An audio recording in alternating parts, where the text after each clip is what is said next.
Welcome to Awkward Chats, where we take you on a hilarious journey behind the scenes of our travel adventures, and it can get a little awkward. I'm Nacy. And I'm Gary. And together, we make up Lost Girl in Tomorrowland, our YouTube channel, where we go on fun adventures all across the US. But that wasn't enough. We wanted a place where we could talk about the real behind the scenes that goes into producing our channel. Awkward Chats is your ticket to the real, unfiltered side of our travel adventures and a place where we can start your awkward conversations. So buckle up and get ready for an adventure full of laughter, mishaps, and of course, awkward topics. You can find new episodes every month, everywhere you get your podcast. This is Awkward Chats. Welcome back to Awkward Quickies. Yeah, welcome back to Awkward Chats. Today, we're going to do a follow-up on our disability access video for Disney. Now, that's both in Disneyland and Disney World. Mm-hmm. And if you guys are not familiar with the Disability Access Service, it is what used to be a way for people who have disabilities to enjoy the park just like somebody who doesn't have a disability. And Disney decided to roll back who was qualified to be in this program and limit it to people who have a developmental disorder or somewhere on the spectrum, ADHD, autism. And essentially, if you don't fall under that umbrella of a neurodivergent type diagnosis, you are not disabled enough to qualify for a disability access service. So we did a video about a month ago talking about sort of our general feelings about it, the process itself. It blew up. We've gotten tons of comments. We have like 100 and something odd comments on our video right now. And it's just growing by the day. So we figured we'd do a follow-up talking about a couple of the issues. Now, one of the ones I want to talk about too, even before we really jump into it, is the fact that even though autism is laid out as sort of one of those key things that supposedly the DAS is supposed to be for, people who are too old are actually getting excluded. They're like, you shouldn't be autistic anymore. You're too old. Mm-hmm. They've literally said that to people. That's not us, folks. That's the Disney folks. Check out TikTok. We've seen at least 4 or 5 folks that say they are autistic, and the Disney folks told them that they are too old to be autistic.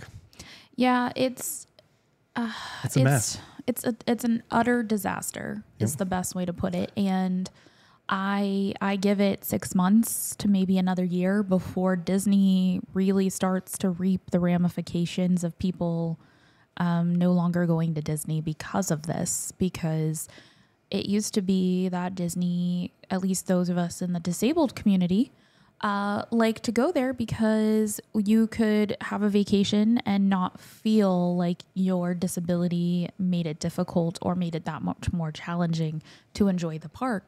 And now that they've taken away who has access to this program, more and more people are like, I can't do this. I can't do it. And I don't blame them. And we're not telling you to either. We saw a couple of protests that are coming across our sort of purview. One was to go to the parks and wear blue in the parks. As someone who's actually studied protest in the past, especially environmental protests though, but if you're just going to pay into the system, that's not a protest. No. If you're going to do it outside the gates, sure. If you're going to do it at a different park, even better. And may I recommend the people in the blue shirts who are doing this, reach out to Universal. Universal wants to rub Disney's face in it right now, especially with that new park. Check out their social media. They're constantly rubbing this in Disney's face.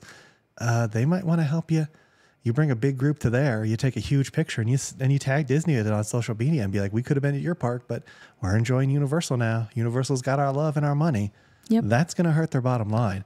Going to the park and taking a picture and engaging there is not going to hurt their bottom line, and you're just going to be doing exactly what they want. They want you to just go there. And not do the rides. And make your own magic. Yeah. You guys don't believe us about this make your own magic thing, but we were literally in Epcot last year and we saw a shirt that said make your own magic. Yep. And we were like, this can't be real. But it is. It is. It's their new slogan, make your own magic. And, some of the other things that are definitely coming out are, like you mentioned, people who have autism, not even just adults, but even children, families are being denied. I believe the Florida Attorney General wants people to reach out to them with what's happened to them, how the process has gone, and what exactly has been said and done by Disney. Now, we would recommend doing that, but don't have too much hope there. Disney has begun donating back to the DeSantis party. So odds are that's an attempt to shut this down because, you donate to campaigns. The Supreme Court actually said it was legal now, so you can actually bribe people. So I don't know how much weight that's going to, but don't stop.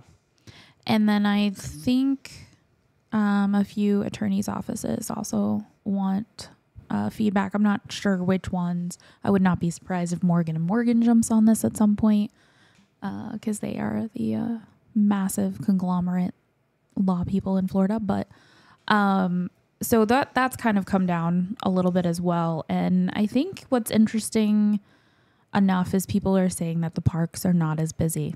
And I think people are just not going. I think people who have disabilities are like, it's not going to work for me. Well, I like how some people are saying, oh, the lightning lines are much shorter now. It's like, yeah, because no one's going to the parks. This isn't because it's also because they're excluding people from the DAS program, but it's also because people aren't going to the parks. Before this happened, the revenue was in the parks for the first time in I don't know how many years. Was down. They had lost money. Well, they had lost money, quote unquote. They had made less money than they did the year before. I don't know if that's lost. So that's sort of what they're dealing with. Now, we wanted to deal with some of the common questions that we're getting on this post, and it's just a lot of the same things over and over again. So we're going to deal with them. Yeah. Ask me the question. So one of the first one is that Disney doesn't have to do this. Well, actually, they do. Because according to the Americans with Disabilities Act, because they are a public theme park, they do actually have to provide accommodations to those with disabilities. Now, everybody in the comments still says, well, the queues are ADA friendly. Yes, to wheelchairs. Yeah, as we said in the first vlog, which, I think a lot of people who are snide comments don't actually listen to the whole thing. Just because a wheelchair can go down the line, that's what they call ADA compliant. That's what ADA compliant is to Disney. It just means a wheelchair can fit. And there are tons of stories with people who have service animals and wheelchairs that can't fit down those lines either. So even though it says that doesn't mean that it is that. Yep. You have to understand, this is marketing speak, folks. This is not realist. This doesn't mean that they take care of all disabilities. That just means that they're complying to certain aspects of it. And legally, every public entity has to have an ADA-friendly entrance. So you go to a restaurant can be ADA compliant and have a way for somebody with a wheelchair to get into their restaurant. Doesn't mean that they're accommodating everybody's disability. Yeah, and then another question that we get on the regular is that, oh, Disney did it because people were misusing the system. I'm really tired of hearing it. Honestly, show me any Disney press release that says that. Yeah. And the thing is, you can't. I've searched. Because Disney has not come out and publicly said that it is because abuse. So I've searched. I did search. There's a Forbes article, but again, it makes a generalization, shows no proof. It says that it assumes that people are abusing the system. Nothing from Disney. If you reach out to the PR, there's no press release from them saying that people were abusing the system, and that's why they changed it. They 100% changed this system to make more money. A little less than a year ago, at the end of Chapek's term, they used to do revenue per day from the parks, and that's how they measured it to the stakeholders, right? So they would give the shareholders this is how much revenue we made, either per day or per month at the parks. He moved it to spend per person because they started not meeting those revenue goals. So spend per person means that when you enter the park, how much money you spend each trip you're there, whether you're an annual pass holder or you're just a regular ticket holder for the day, how much you spent is what they measured. So that's what they're trying to increase. If they're giving people free lightning lanes, they're not getting those $40 to $60 from each of them. So now they've forced every single person to buy that lightning lane. It means that they get 40 or so more per person per visit, and that's what they're measuring right now. And from everything I've heard, Chapek hasn't changed that. Chapek never changed that before he left, and Iger has not touched that at all. Yep. So they're still measuring per spend per person, which means They want you to spend as much money as possible each trip you go to the park. They couldn't care less about general revenue. They care specifically about how much money you're spending per visit. Yeah, and I saw an interesting person who was also denied their DAS, and I felt bad for her in one regard, but she went on this whole tirade about how Disney needs to start giving discounts for lightning lanes to people who have disabilities if they want us to use that. I don't agree with that. You shouldn't be forced to pay for anything because you're disabled. Yes, that goes against the American Disability Act. Would it make your life easier, and would it make them easier to be like, well, yeah, let's make a compromise? Sure. Yeah, but you're pushing the goalpost back. You're not addressing the problem head on, which is Disney wants you to spend more money. And at the end of the day, they're still making a profit off of you with a disability when, according to the Americans with Disabilities Act, they should not be allowed to do that. And if we give them an inch, they will take a mile. And you can't keep letting them take advantage of the situation. And that's exactly what's happening. Well, and also them not saying anything. Disney hasn't specifically come out and said people were abusing the system. And the reason why is because they'd get sued and they have no proof that anybody was abusing the system. But on top of that, they have all these people that are fighting for them. Whether they're paid or not, I don't know. But gosh, I hope you're getting paid if you're fighting this hard for people. Because it's insane, the arguments that we're getting on these posts. The last piece, too, is somebody talks about this study that another content creator supposedly did, where they counted the blue bongs at the lightning lanes, and every time a blue one came up, he counted that as a DAS. Now, for those who've been to the parks, who have ever used the DAS system, that's not how it works. You can get a blue when you're too early for a ride, when you're too late for a ride, when you're at the wrong ride, when you're not supposed to be there. There are thousands of different errors that can cause a blue beep. Also, if you're doing rider switch. Right. Again, there's 1,000 different reasons why the blue would come up. It's not just DAS. That study is so poorly done that it doesn't even make sense. There's no accountability. He didn't assess it afterwards, testing to see if they were a DAS or not. There's no checks. It's not reliable. It's not even valid, folks. So you have somebody who apparently did research that he thinks is research, but wouldn't pass mustard when it comes to any type of academic look at it. Is crazy that people are using that. This random person. The only thing you can draw from that conclusion is that this is how many blue versus greens they had in that day. That's it. You have no reason as to why it went blue versus green. And here's the secret, too. If you're not the main person with the dash, when I buzz in and she goes through with her dash, it goes green. So it's not even a good count either way. It's like you don't even know what you're doing. And you have no idea how many people are in that party. Right, exactly. So you have no idea. The absolute integrity of that study is a 0. It's a waste of your time to even read because you don't know what you're doing. That's not how research works. You don't just sit there and count things and then extrapolate what they supposedly mean. And also, too, I find it a little bit judgy, too. So let's assume for a second he was maybe 50% correct and 50% of the people who went blue were DAS people. Who are you to sit there and say, well, it's being abused? Right. Like, you can't tell somebody has a disability based on their physical appearance. So just because, let's assume maybe 50% of the people in that were actually DAS people, does that mean that they abused it? No, it doesn't. So again, there's a whole, like, who are you to say that they didn't say hello to Coda? Who are you to say that that person wasn't deserving of going in and using the DAS? Because that was the whole framework of his study, was to show that there's abuse there. Yeah, which it doesn't prove at all. Again, we've poked holes in it in like 5 seconds. I'm not even it infuriates me. But it goes to our other point. It's like, why are we fighting each other? Like, we're fighting for these people who hoard everything. The people on the board of Disney are on the board of BlackRock and all these other big companies. They hoard every single penny they can from the poors. And you have poor people in our comments defending them. Why? Yeah. Why are you defending people who steal that much money from you? Please stop. And it's not just about you. I love the people who we're seeing on social media who are getting approved and then be like, I'm going to hide why I got approved. Okay. So what is the point of anything then? We're not going to fight for each other. We're just going to sit here and be like, hey, let's just take it because these rich people need more money out of us. But I got my slice of the pie. Go F yourself. Yeah, it's definitely become a lot of finger pointing, and I see it a lot in the Facebook groups, and I've kind of almost stopped reading some of the comments sometimes because it does get kind of frustrating. But until we take our money elsewhere, Disney's not going to listen to us. And that, unfortunately, is capitalism, and that's what our country is ran on. And until we take our business elsewhere, they're not going to listen to us because we don't matter. Yeah, and they don't care.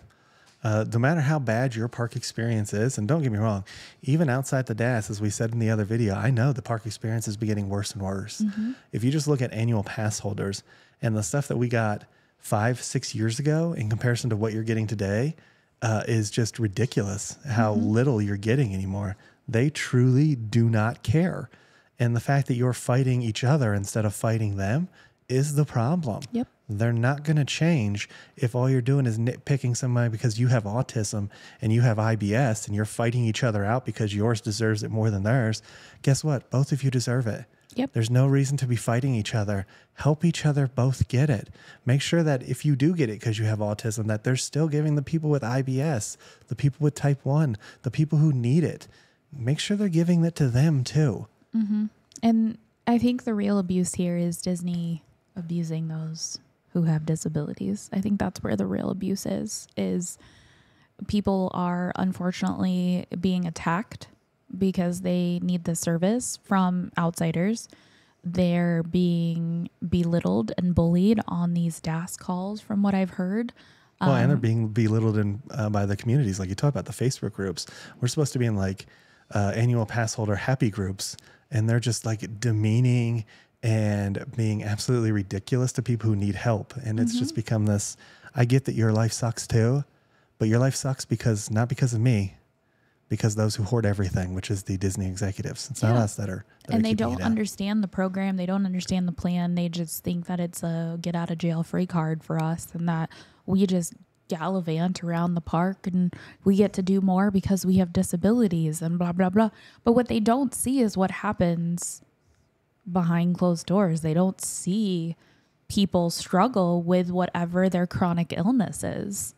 Like, we can all mask and put on a good face, and they don't see what it's really like to live. And you know what? If somebody gets to have the best day of their life because they go to a theme park that recognizes their disability, and 364 days out of the year they live in absolute hell, why not give them the one day? Why? Why is that so difficult for people to grasp and understand? Like, they don't see what happens. They just see like, oh, they got to skip the line and must be so nice having a disability. Oh yeah. You try living with a chronic illness and you tell me you literally live every second of your day thinking about the micro decisions that you have to make to stay alive. Yeah. And we're talking about life and death too at some points here. It's not like it's just comfort. It's life and death. I think the last point that we wanted to make is don't give up. Yeah. We see a lot of giving up in the comments from good people who are commenting saying, I'm just quitting. It's like, don't spend your money at Disney. We're not advocating that. Dear, stop it. Stop spending your money at Disney. We're 100% before that, but don't give up. If you see protest or you see other ways to give back, join those to keep fighting. Because again, it's moving goalposts. They move them here. And then what's next? Where's the goalpost going to be moved next? Yep. Because it's like less and less and less and less, until they can monetize every second of every inch. If they could charge you for the oxygen you're breathing inside the parks, Bob Iger would charge you the oxygen that you're breathing inside those parks. Mm-hmm. Don't even have a second thought about that. So the more you stand up to that, the less likely crazy things like that aren't going to happen.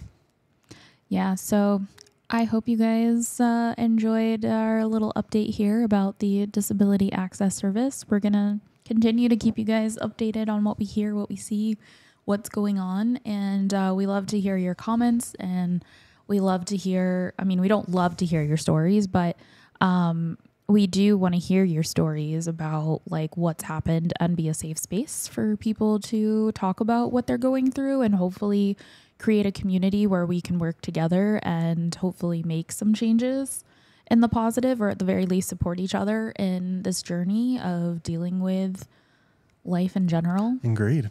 Mm-hmm. We're dealing with greed. And hopefully we can turn that tide.